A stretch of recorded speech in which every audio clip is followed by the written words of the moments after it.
BarbacoaCore.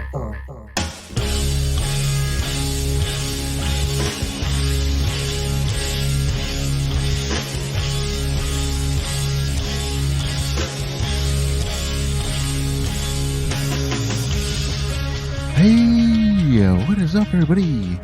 Thank you for listening to a new episode of the BarbacoaCore Podcast. I'm your host, Patrick Huerta. Hopefully you're doing great. I'm pretty stoked. Today is Friday. I'm actually recording this on Friday. I usually record on Fridays and then post them on Mondays. But I'm excited that this week's over with, man. It was a bit of a rough week for me and people around me. But you know what? We're going to try to enjoy the weekend. Hopefully you had a great weekend since this is coming out on Monday. Hopefully you enjoy that stuff. Hopefully you still find joy in like weekends. Remember for a while we couldn't like every day just went into the next and all that stuff. I'm still there a little bit, you know, but been testing out like safely. I'm doing it safely, I promise. But just going out and seeing people and you know, being safe, but still like trying to get back into interacting with people, you know? Don't you miss that? I know I did. I really did.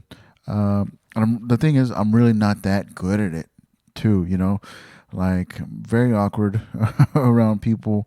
So I got to get back into it, you know, and I'm excited about that. I've been seeing some friends, got to see some family. It was an unfortunate situation that brought us together, but it was still nice to see people that I haven't seen in a long time, chit chat, hang out, talk, again, safely, still being very careful, still concerned about, you know, whatever's going on out there.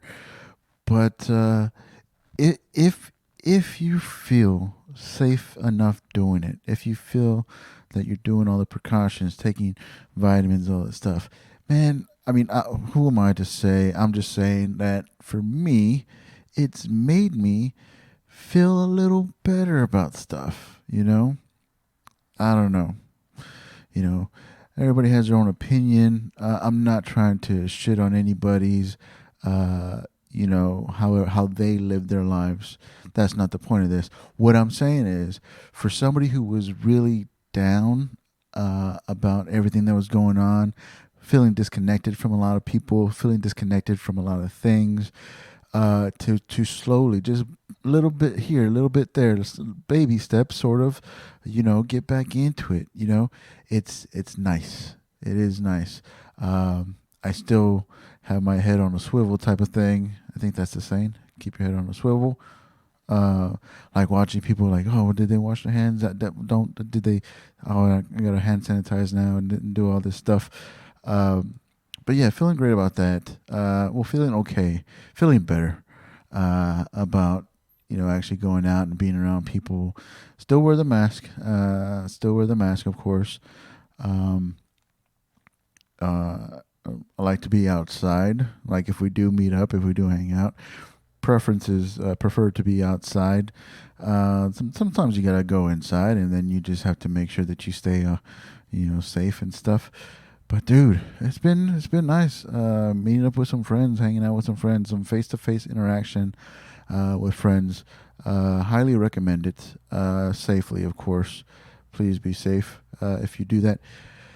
And yeah, also, what may have to do with me feeling a little bit better, maybe, could be I'm on the third week of, I hate saying this, my diet.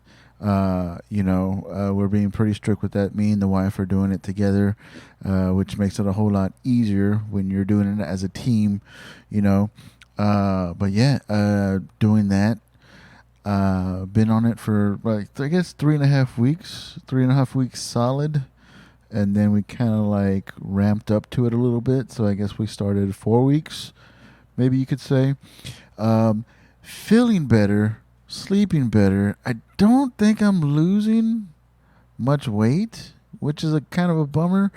cool thing is like, okay, so my pants don't fit any better, my shirts don't fit any better, my hats don't fit any better, but I can wear my wedding band again, which is something that I haven't been able to do in almost like 5 months, which is very weird to say. Like I'm too fat to wear my wedding band, but that was a fact, and so I noticed that I'm able to do that now. So something's happening.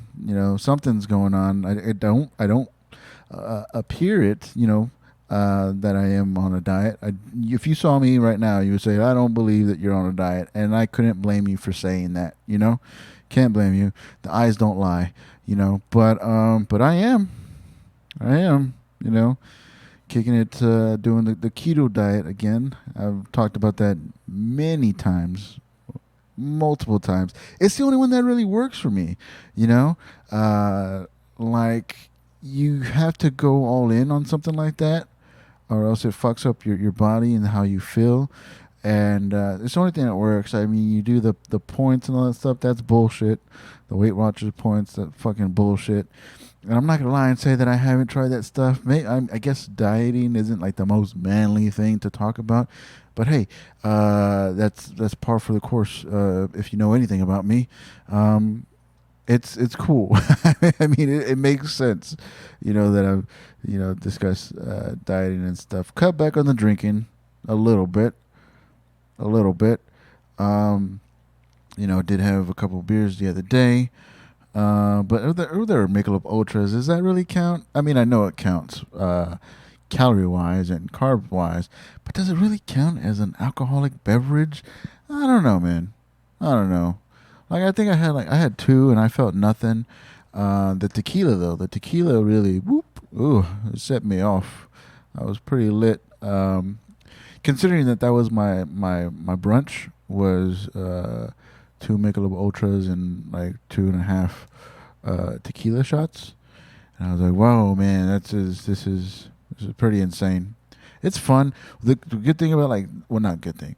One of the pros, cons, however you want to think about it, about being on the keto diet, is that when you introduce alcohol to your body, to your system, oh boy, does it fucking hit you really hard, like fast. And in a good way and a bad way. Like, you'll feel buzz immediately, right?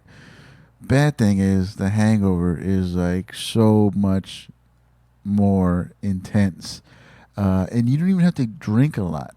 You just, I don't know why, it's just more intense. So that sucks. But we drank at a little reception after my uncle's funeral, which was tough, man. I mean, it was nice to. I don't even know why I started saying it was nice. It's part of the process, the whole closure process thing, and to real talk, even as somebody at my age, it was the second funeral, but it was the second one for somebody that was kind of like close, like a close family member, funeral. My uncle's, and then prior to that was my grandma's, and geez, they don't get any easier. They don't get any easier. They're tough. So okay. So that being said, a favor I gotta ask of everybody. Just can we not just don't die? Just let's not do that part of everything. Because it's tough. It's tough. Dealing with. So could we not? Maybe. I mean, I know that's tough, and that's not the easiest thing in the world. And they say death is a part of life, but does it really have to be? Could we not do that part? So just work on that. Just try your best to not do that part of the whole circle of life thing. And that's what I don't ask for much, really. I don't ask for much. But I am asking for that. So work on that.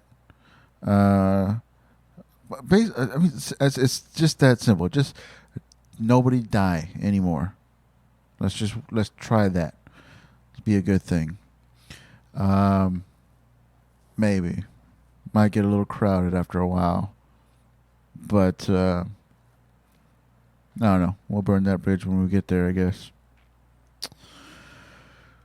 So yeah, so that was Wednesday. That's when I got pretty wild with the ultras. I don't mean wild. Just I had two and a couple of shots. Um, yeah, yeah. Been digging back into music a lot lately. Been trying to find new music for a while. For a while, like I just wasn't searching out new music. I was kind of like, just new music's bullshit. It's all, it's all lame. There's no emotion to it. It's fucking whack. Um, Nothing new. There's nothing exciting coming out. And I was just like staying in my old lane, staying in the stuff that I knew already. Wasn't really searching out bands. And then I started listening to this podcast. It's Shane Told from Silverstein, and a good buddy of mine turned me on to it. So he's a huge Silverstein fan. I could take him or leave him; they're all right. But he has a podcast called Lead Singer Syndrome, right? And he branched off onto a new podcast or a new segment on his channel, I guess, whatever, called The New Shit. And what they do, they give a rundown. They pick like the top five new albums coming out that week. They do it every Friday, right? And a lot of stuff they bring up, a lot of bands, I'll check it out. I give it a spin, and I don't really deal with it. I don't really fuck with it. I don't know who they are. They don't hit me the same. I'm not as excited as they are for this stuff. But there was one that they talked about last week, and it's a band called Touche Amore. And I think it's Touche Amore or Touche Amore. I don't know. It's they have like the accents on the E at the end of Touche and Amore, so I'm gonna call them Touche Amore. I don't know. Anyway, but they put out a new album called Lament, and it's great. It is so good, man. And I didn't know too much about Touche Amore, and to be honest, I don't like the name of that band. I've heard that band name for a long time, and I really thought it was kind of douchey, if I'm being honest. Touche Amore, get the fuck out of here. Like, what the fuck's that? You know. And the only time I've heard them, they did a Nirvana compilation. It was a bunch of bands they got together to do covers of Nirvana songs. They did Nevermind, and then they did In Utero. And Touche Amore did Lounge Act, I think the song is called, from Nevermind. And that was the only thing that I heard from them. I didn't really like the cover. I'm a big Nirvana fan, so I was interested. I wanted to get the cover album just to really have it. There's maybe some tracks that did it, but like nobody really is gonna do it better than what Nirvana did. But that was the only time that I've heard Touche Amore, because I was kind of boycotting them because of the name Touche Amore. Still don't like the name, even though I'm saying it. But anyway, the album Lament, really dug it. Really got into it, man. It has a lot of similarities to Desaparecidos. I think I'm saying that right. That Conor Oberst emo rock outfit. The guy from Bright Eyes, he has a band called Desaparecidos, and has a little bit of that, which was really good. Also, with a mix of a band called Me Without You. I don't know if you heard that. They're a Solid State band. Or no, Tooth and Nail, Solid State. I think it's Tooth and Nail, actually. But it kind of sounds like that with a little hint of Taking Back Sunday.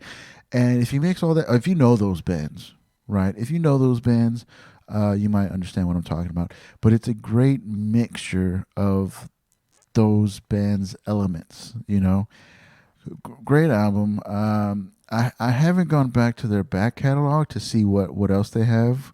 I don't want to be disappointed, because I really like the Lament album. So I don't want to go and be like disappointed, like, oh, this band fucking sucks, blah blah blah. But also, like, I'm still like just I'm still digging this album. So I don't want to just like start going over and liking new stuff. I want to enjoy this album, give it its due respect and all that good stuff. So check that out. Like I said, I listen to that podcast every Friday. And they don't have a lot of the stuff that they offer. They really don't do anything for me. You know, they also suggested the Machine Gun Kelly album. So you could see why I don't trust their judgment 100%. But this one was really good. So if you're looking for new music in the vein of Desaparecidos, I don't know how to say that fucking name. Desaparecidos, Me Against You, or Me Without You, fucking Me Without You, and Take It Back Sunday. If you want something that mashes that up a little bit, check out Touche Amore, and let me know how you say it. And here's the thing. I always do the no. That's gonna be a lie. But I do say, let me know what you think. Hit me up, email me and all this stuff. And nobody ever does it. Well, a friend of mine, Chris, does on YouTube. He'll comment on YouTube, which is cool. That's what I ask for. I ask for comments on this stuff. But how would you say is touche with the accent on the E? And I know how to say touche. Everybody says touche. And I always thought amore was just touche amore. But with that accent under the E on amore, is that how it goes? Touche amore? I don't know. I guess it really doesn't matter. Don't like that name. Still don't like that name. But it'll be nice if I said it right. I like the one thing I don't like talking to people and then saying the wrong thing, saying the word wrong, putting the wrong emphasis on the wrong syllable. I don't like, they're like, who is this pretentious prick saying touche amore? It's touche amore. I don't know. Didn't really dig too deep to find out how they'd want to pronounce it, but anyway, what am I saying? Lament, a great album. You could check that out if you are looking for a new album stuff. I don't know. But yeah, I like to dig deep into old stuff that I like just now and then, like stuff will like just hit me just randomly, like an album that I haven't heard in a long time. Like today, I was really fucking with. I don't know if y'all heard of this. I guess he's a music producer or DJ / producer. He goes by Girl Talk. I think his name's Greg Gillis, but he goes by Girl Talk. Like that's his stage name or his band outfit thing. It's just one guy, and all he does is mashups of other people's songs. And some people look down on that. Some people are like, "Oh, write some original shit." But he put out this album, a mashup album, and all a mashup is like they'll layer different tracks, like different hit songs. So he'll put like I don't even know an example, but he'll put like Radiohead's "Creep," and then he'll have ODB "Shimmy Shimmy Ya" mashed together, and he'll play that, and then he'll add like a Beastie Boys drum beat here or something. And he has a couple albums out. You can look him up on Spotify. You can't find this album on Spotify though, because I'm thinking he didn't get the clearance, like, because it's all other people's music. That's all it is. It's like 1,000 songs mashed together to make an hour worth of music, an hour worth of a track, I guess. And it's meant, like, you could download it for free. He couldn't sell it. He couldn't sell it because he didn't get the copyright cleared.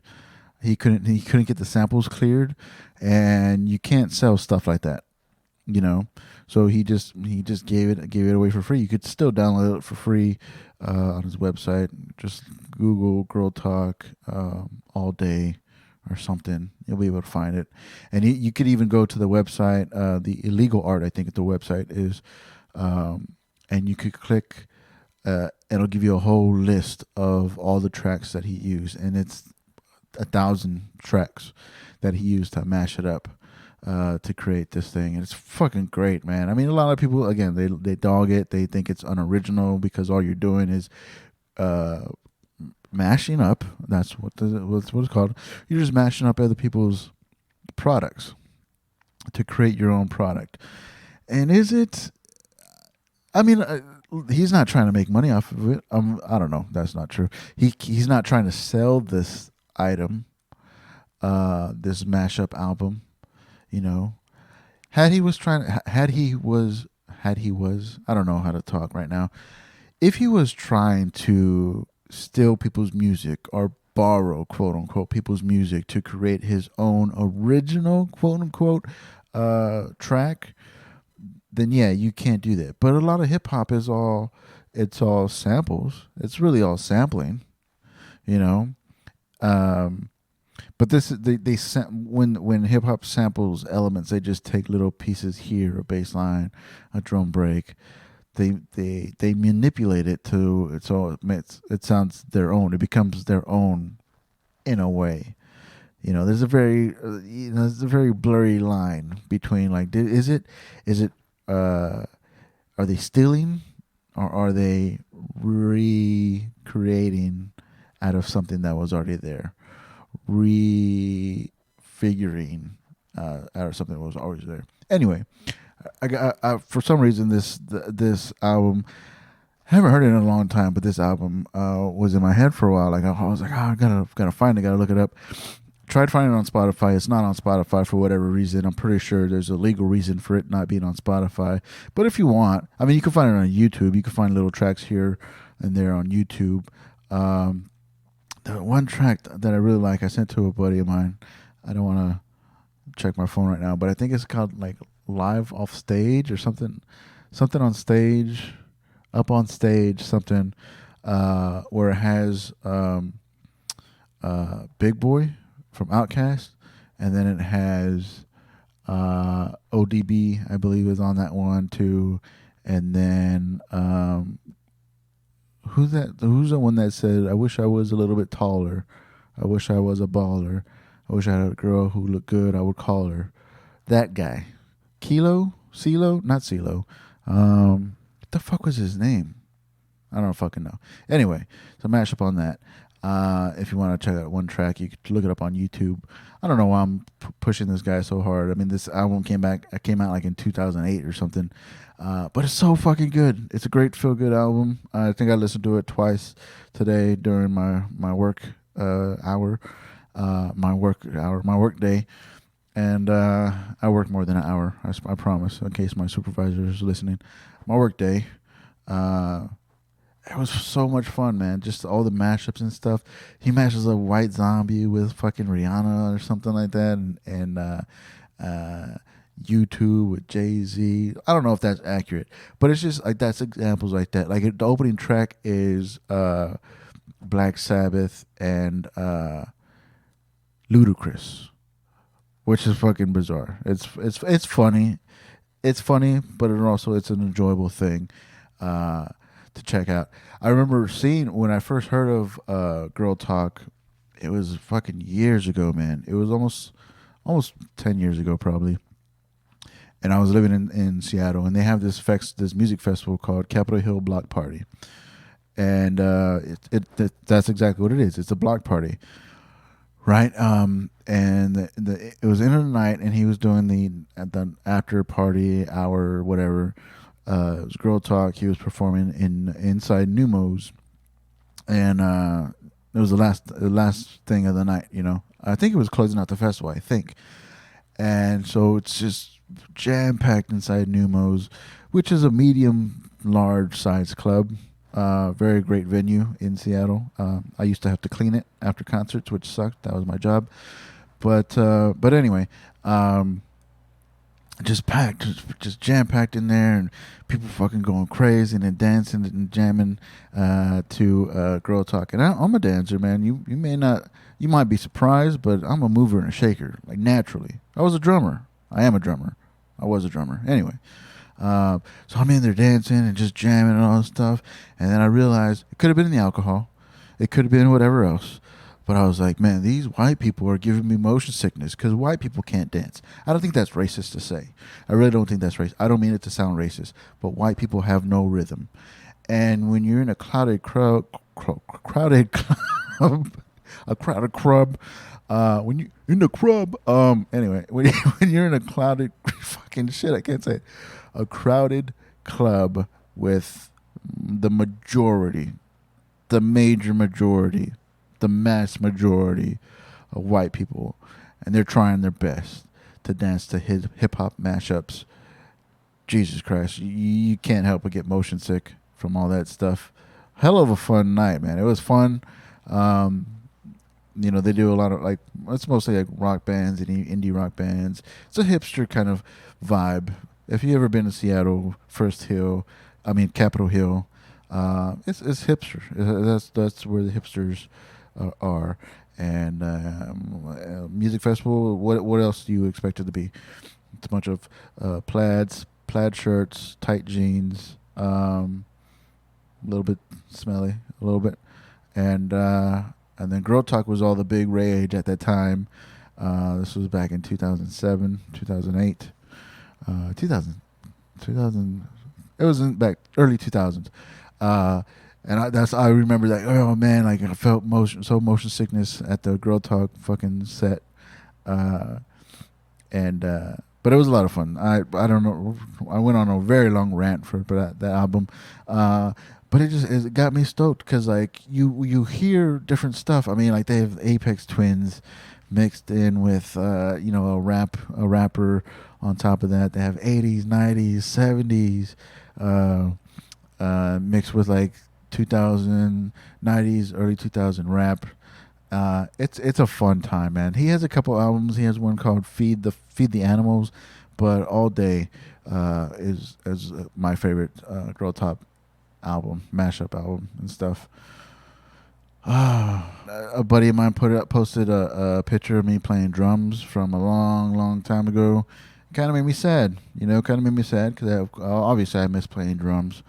But a buddy of mine has an electronic kit where we record the Antisocial podcast in his garage, in his podcast studio, whatever you want to call it. He has a nice little electronic kit set up, and I've tried playing that, man. It doesn't feel the same. To be all honest, it feels like fucking a fleshlight, which I'm pretty sure. I mean, it's nice. It gets the job done, but it doesn't match the real feel at all, but it's pretty cool, man. I mean, it was kind of hard to keep a beat, when you haven't played drums in 4 years, and then you're playing on, mesh pads and rubber pads, and the cymbals suck and all that stuff. But it's cool, man. He wants me to go out there and jam with him, and might start doing that. Just kicking around jams on electronic kit. In hopes to get a real kit one day. A real kit. But it's fun, man. That whole vibe, that drummer vibe, that's never going to go away. I got to face that fact. I'm always going to be a drummer, dude. I'm always going to be that drummer. Or a drummer. I'm not as good. I'm rusty as fuck. And I used to be really good. I really feel that is true. I used to be a really good drummer, and I'm gonna try to get back into that stuff. Obviously, now my focus is now like the podcast and comedy. Comedy's back a little bit, and I'm gonna try to get back into it also. But yeah, man, just jamming with he was just riffing on guitar, and I was trying my best to keep a beat and stuff. And we didn't get to jam too long, so I think we're gonna have to make a day of it to where we get to actually sit down and just fucking make some noise for an hour or so. And again, it's gonna be an electronic kit because he has neighbors, and I get that. You can't be loud anymore. Where are you gonna be loud?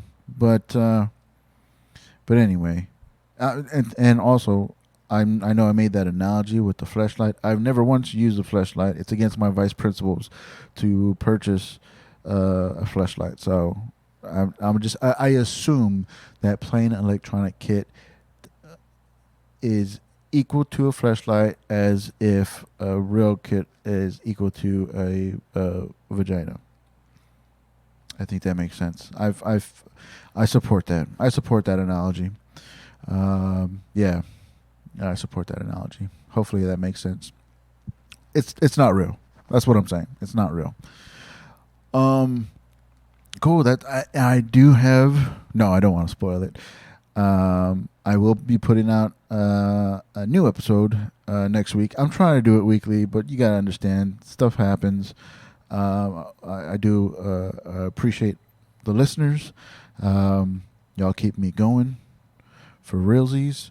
I'm excited about next week's episode. That's all I'm going to say about that. And thanks for listening. Social media, you can find me on Twitter and Instagram at your homie Pat. That's it for right now. I don't have any shows going on till November. I'll give those details out later. If you follow me on social media, you'll know about it first. But yeah, that's it for this week. All right. Yeah, take care.